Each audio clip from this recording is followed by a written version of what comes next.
Hello मेरे दोस्तों। तो आज हम लोग पढ़ने वाले हैं शाहजहाँ के बारे में पूरी जानकारी, उनकी निजी जीवन के बारे में पूरी जानकारी। ठीक है, तो चलिए आज का क्लास हम लोग शुरू करते हैं। तो इसमें हम लोग शाहजहाँ का पूरा जानकारी पढ़ेंगे, उसका निजी जीवन में क्या हुआ नहीं हुआ, कैसे उनका राज्याभिषेक होता है, उनके जीवन में क्या क्या चीज़ घटना घटता है। लेकिन अभी ये सिर्फ निजी जीवन के बारे में पढ़ा रहे हैं, ठीक है। इसके बाद उनका गद्दी में आने के बाद वो कैसे काम करते हैं, कहाँ कहाँ विजय प्राप्त करते हैं, इसके लिए हम अगला वीडियो बना देंगे, इसके लिए हम नेक्स्ट वीडियो बना देंगे, ठीक है। आज का सिर्फ जो क्लास है वो शाहजहाँ का निजी जीवन के बारे में है, ठीक है। तो इससे भी काफ़ी क्वेश्चन आता है, तो इसको आप लोग अच्छा से देखिए। तो चलिए पढ़ना शुरू करते हैं। तो देखिए उनका जो जन्म हुआ था, यहाँ पे देखिएगा, जन्म 5 जनवरी 1552 ईस्वी में लाहौर में हुआ था। और कहाँ पे हुआ था? लाहौर के मड़वाड़ में हुआ था। और राजा उदय सिंह की पुत्री जगत गोसाई के गर्भ से हुआ था। इसका अर्थ है कि वो हिंदू महिला के गर्भ से उनका जन्म हुआ था, ठीक है। और इनके पिताजी कौन थे, इसके अब्बा जान कौन थे, आप लोग तो जान ही रहे हैं। इनके पिता जो थे वो जहांगीर बादशाह थे, ठीक है। अब आगे देखते हैं। इनका मूल नाम या बचपन का नाम क्या था? खुर्रम था। काफ़ी फेमस नाम है खुर्रम। और इनको जो उपाधि दिया गया था, कौन सा उपाधि दिया गया था? शाहजहाँ का। तो देखिए इनको शाहजहाँ का उपाधि कौन दिया था? दक्षिण में अहमदनगर विजय के बाद शाहजहाँ का उपाधि कौन दिया था? जहांगीर। उन्हीं के पिताजी या अब्बा जान ने उनको ये उपाधि दिया था शाहजहाँ का। आगे देखते हैं। राज्याभिषेक, कैसे वो गद्दी प्राप्त करते हैं, कैसे वो गद्दी पे बैठते हैं, उसी के बारे में यहाँ पे जानकारी है। देखिए 4 फरवरी 1628 ईस्वी को वो राजगद्दी पे बैठते हैं, मुगल राजगद्दी पे बैठते हैं। किस नाम से बैठते हैं? अब्बुल मुजफ्फर साहबुद्दीन मोहम्मद साहब किरान सानी। काफ़ी लंबा चौड़ा नाम है, तो इसको याद करना तो मुश्किल है, फिर भी लेकिन कोशिश करने से हो जाएगा। और जब भी ऑप्शन में बहुत ज़्यादा लंबा चौड़ा नाम आए तो शाहजहाँ बादशाह का ही होगा, क्योंकि किसी का भी नाम इतना लंबा चौड़ा अभी तक नहीं है मुग़ल काल में। तो इनकी पत्नी को बताने से पहले एक इम्पोर्टेंट पॉइंट भी जान लीजिए शाहजहाँ के व्यक्तित्व के बारे में, या फिर उनका कैसा शरीर था, कैसा कदकाठी का था, जान लीजिए। शाहजहाँ बादशाह का शरीर मध्यम ऊंचाई का था और उनका छाती काफ़ी चौड़ा था, कंधा काफ़ी मजबूत था। देखने में वो बहुत स्मार्ट और हैंडसम बॉय थे। और जिस भी लड़का का हाइट मध्यम ऊंचाई का रहता है, उनका शरीर काफ़ी ज़्यादा बैलेंस में होता है, क्योंकि उनका शरीर का सेंटर ऑफ ग्रेविटी काफ़ी बैलेंस में होता है और वो जल्दी गिरते नहीं हैं फील्ड में। ऐसा ही हाइट और शरीर world number 1 fighter Michael Chandler का भी है। उनका पंच तोप के गोला के जैसे बहुत तेज़ी से ओपोनेंट प्लेयर को लगता है। माइकल चैंडलर जैसा अत्यधिक आक्रामक फाइटर आज तक हम दूसरा नहीं देखे। मैं माइकल चैंडलर को अपना गुरु मानता हूँ। आप लोग भी जिनको इंटरेस्ट है, टाइम निकाल के गूगल में एमएमए फाइटर माइकल चैंडलर को देख सकते हैं। तो अब आगे देखते हैं उनकी पत्नी के बारे में। उनकी पत्नी का नाम रहता है आरजूमंद बानो बेगम या मुमताज़ महल। मुमताज़ महल के अब्बा का नाम रहता है आसफ खां। अब आगे देखते हैं। मुमताज़ महल और शाहजहाँ के कुल 14 पुत्र पुत्रियां होते हैं, जिनमें जिनमें 7 जीवित बचते हैं और 7 की मृत्यु हो जाती है। मुमताज़ महल बेगम की मृत्यु प्रसव पीड़ा के दौरान ही हुआ था। कौन सा ईस्वी में हुआ था? 1631 ईस्वी में हुआ था। और मरते समय अपने पति शाहजहाँ से मुमताज़ महल बेगम ने ताजमहल का मकबरा उनके लिए बनाने के लिए कहा था। ऐसा मकबरा बनाइएगा मेरे लिए कि वो काफ़ी ज़्यादा सुंदर हो और आज तक वैसा ना बना हो। अब यहाँ पे देखिएगा, साथ ही साथ अपनी सबसे बड़ी पुत्री जहाँ आरा से अपने पिताजी शाहजहाँ का ख्याल रखने के लिए भी कहा, ध्यान रखने के लिए कही, ख्याल रखने के लिए कही। जहाँ आरा जो राजकुमारी थी या जो बड़ी बेटी थी मुमताज़ महल की और शाहजहाँ की, वो इस वादे को बहुत अच्छा से पूरा करती है और शाहजहाँ की मृत्यु तक 1666 ईस्वी तक शाहजहाँ का बहुत अच्छा से ख्याल रखती है। और यहाँ पे एक पॉइंट और जान लीजिए, यहाँ पे बहुत ज़्यादा इम्पोर्टेंट है। यहाँ पे जहाँ आरा को बादशाह बेगम की उपाधि प्राप्त था, वो सभी मुगल महिलाओं में सबसे अधिक ताकतवर और रुतबा वाली महिला थी। बादशाह बेगम की उपाधि औरंगजेब बादशाह ने दिया था जहाँ आरा को, और बादशाह बेगम का जिनको उपाधि मिलता था उसको सभी मुगल औरतों और महिलाओं के ऊपर रखा जाता था। और जहाँ आरा दुनिया की सबसे अमीर शहजादी या राजकुमारी थी। क्यों ऐसा था? जहाँ आरा का सालाना आय 30 लाख रुपया था, जो कि वर्तमान के 1.5 अरब रुपए के बराबर है। घर में जो बड़ी बहन होती है उनको काफ़ी ज़्यादा इज्जत सम्मान मिलता है, उनको काफ़ी ज़्यादा अधिकार दिया जाता है। जैसे मेरे घर में भी या मेरे फैमिली में भी मेरी बड़ी दी हैं, उनको बहुत अधिक पावर और अधिकार प्राप्त है, जैसा कि जहांरा को प्राप्त था। मुमताज़ महल बेगम की मृत्यु से शाहजहां बादशाह को बहुत अधिक सदमा लगता है। वो 2 सप्ताह तक खाना ठीक से नहीं खाए थे, ठीक से सो नहीं रहे थे, जिनके कारण उनका शरीर काफ़ी कमज़ोर हो गया यहाँ पे। और इस दरमियान उनके बाल और दाढ़ी आधा-आधा सफ़ेद हो गए थे। इतना ज़्यादा वो दुखी हो गए थे। और ऐसा भी था कि जब वो राजगद्दी प्राप्त किए थे, तो उसके कुछ ही दिन बाद 1631 में मुमताज़ महल बेगम का मृत्यु हो जाता है। तो ये काफ़ी उनके लिए दुःख का बात रहता है और इस चीज़ को सहन नहीं कर पाते हैं, क्योंकि वो मुमताज़ महल को काफ़ी ज़्यादा मानते थे और उन्हीं के साथ रहते थे। दिन का अधिकतर टाइम मुमताज़ महल के साथ ही वो बिताते थे और प्रशासन का अधिकतर निर्णय भी उनके कहे अनुसार, उनके परामर्श से ही लेते थे। जैसे कि उनके अब्बाजान जहांगीर अपनी पत्नी नूरजहाँ से सलाह मशवरा के बाद प्रशासन चलाते थे। तो इसी तरह वही ओहदा मुमताज़ महल बेगम को भी प्राप्त था शाहजहाँ बादशाह के कार्यकाल के समय में। तो चलिए अब आगे देखते हैं। यहाँ पे बहुत इम्पोर्टेंट बात है। 1612 ईस्वी में शादी हुआ था मुमताज़ महल का शाहजहाँ बादशाह के साथ, ठीक है।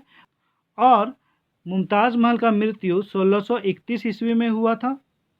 और जैसे कि मुमताज़ महल बोली थी कि मेरे मरने के बाद मेरा कब्र में एक बहुत सुंदर मकबरा बनाइएगा या ताजमहल बनाइएगा, तो उसका शुरुआत कब करते हैं शाहजहाँ? 1632 ईस्वी में करते हैं, ठीक है।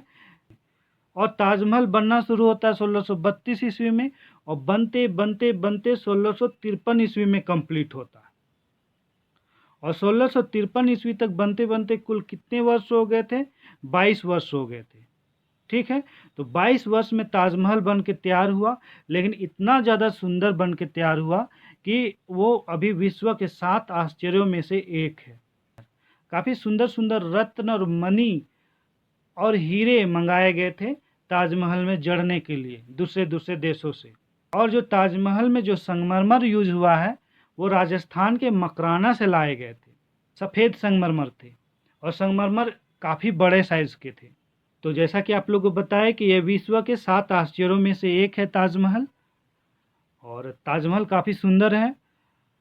कोशिश करना चाहिए कि हर कोई उसको जाके देखे एक बार। मैं भी ताजमहल को देखने गया था, देख के काफ़ी आश्चर्यचकित हुआ और उसका सुंदर वॉल से गले लगा और फेस को टच किया। काफ़ी कूल था उसका वॉल और काफ़ी सुंदर था। तो आप लोग भी टाइम निकाल के कभी जाके देखिए। अब चलिए अब अगला पॉइंट देखते हैं। जब शाहजहाँ बादशाह कमज़ोर हो जाते हैं और अगला मुग़ल बादशाह बनने का या नेक्स्ट मुग़ल बादशाह बनने का जब सिचुएशन आने लगता है, ऐसा परिस्थिति बनने लगता है, तो दारा शिकोह जो सबसे बड़े भाई थे, उनका समर्थन कौन करती है? सबसे बड़ी बहन जहाँ आरा करती हैं। और उसके बाद एक भाई औरंगजेब रहता है, उनका सपोर्ट करती है नेक्स्ट बादशाह बनने के लिए बहन रोशन आरा। एक और भाई रहते हैं मुराद बख्श, उनका सपोर्ट करती है बहन गोहन आरा। जबकि सास सूजा का समर्थन किसी ने नहीं किया। कहे रे भाई, छोटा भाई था के कहे रे भाई, सास सूजा मुगल घर में सबसे चूजा था क्या? यही लिए ना हम कहते घरवा में छोटका भाई बहन का कोई वैल्यू नहीं होता। बड़ा लोग बोलेगा जाओ रे समोसा लाओ, जाओ रे किकवा लाओ, जाओ रे फुचका लाओ। अब का बताए हाले दर्द।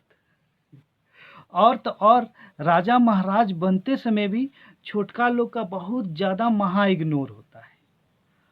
अब तो बहुत है दर्द। ये मजाक कर रहे हैं, सीरियस मत लीजिएगा। देखिए, अब बड़ा भाई महाराजा बनेगा तो छोटा भाई प्रधानमंत्री बनेगा, इसीलिए परिवार में सब कोई को मिलजुल के रहना चाहिए, एक दूसरे को सपोर्ट करना चाहिए। चलिए अब अगला पॉइंट देखते हैं। औरंगजेब जो था उत्तराधिकारी का युद्ध को जीतता है और सभी भाई को हरा के अगला या नेक्स्ट मुगल बादशाह बनता है 1658 ईस्वी को। और जो मेन भाई रहता है, सबसे बड़ा भाई रहता है दारा शिकोह, जो कि युद्ध लड़ा था उससे नेक्स्ट मुगल बादशाह बनने के लिए, उसको वो गिरफ्तार कर लेता है और इस्लाम का दुश्मन है कह के उसको मौत का सज़ा सुना देता है। फर्जी न्यायालय बैठाता है और सभी दरबारियों का हामी लेता है और उसको मौत के घाट उतार देता है। औरंगजेब और दारा शिकोह के जो रिश्ते थे वो काफ़ी जहर भरे हुए थे। दोनों एक दूसरे को प्रतिद्वंद्वी के रूप में देखते थे और आगे चल के संभावित हत्यारे के रूप में देखा करते थे कि जब भी हम लोग को बादशाह बनने का मौका मिलेगा हम लोग एक दूसरे का जान ले सकते हैं। इस टाइप का वो लोग एक दूसरे को सोचा करता था।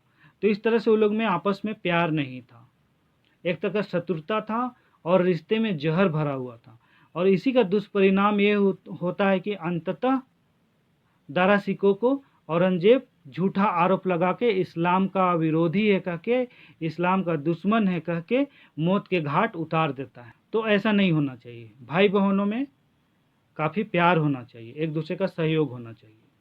और इतना ही नहीं, वो अपने अब्बा जान या पिताजी शाहजहां को 1658 में गिरफ्तार कर लेता है और आगरा के किला में जाके उसको कैद कर देता है।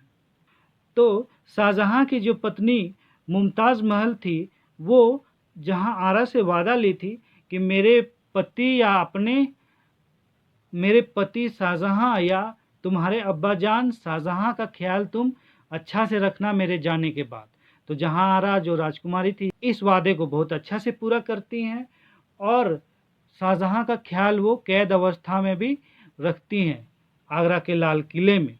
जहां औरंगजेब से एक रिक्वेस्ट करता है कि उसको ऐसा खिड़की के पास रखा जाए आगरा के लाल किले में जहां से ताजमहल दिखता है। तो औरंगजेब इस बात को मान लेता है और शाहजहां को ऐसा खिड़की के पास कैद करता है आगरा के लाल किले में कि उस खिड़की से ताजमहल दिखता था। तब शाहजहां क्या करता है, रोज वो खिड़की से ताजमहल को देखा करता था। यहाँ पे ताजमहल लिखे थे, ठीक है। तो रोज ताजमहल को देखता था और अपना मन भरता था, सोचता था कि हम मुमताज़ महल को देख रहे हैं, उससे काफ़ी लगाव रहता है मुमताज़ महल से उनको, तो इसीलिए वो देखते रहता है, अपनी बेगम को याद करते रहता है और ऐसा ही उसका टाइम बीतते जाता है। और एक समय ऐसा आता है कि 1666 ईस्वी में उसका मृत्यु हो जाता है। सुनने में आता है कि जब उनका मृत्यु हो रहा था तो कश्मीरी शाल अपने बदन में ओढ़े हुए थे। बैठे बैठे या सोए सोए उनका जो दिल की धड़कन है वो शांत हो जाता है। शाहजहां को ताजमहल में मुमताज़ महल बेगम के कब्र के बगल में दफना दिया जाता है। दोनों राजा रानी को आराम करने के लिए विश्व के सबसे सुंदर मकबरे में स्थान दिया जाता है। ये बहुत नसीब की बातें हैं।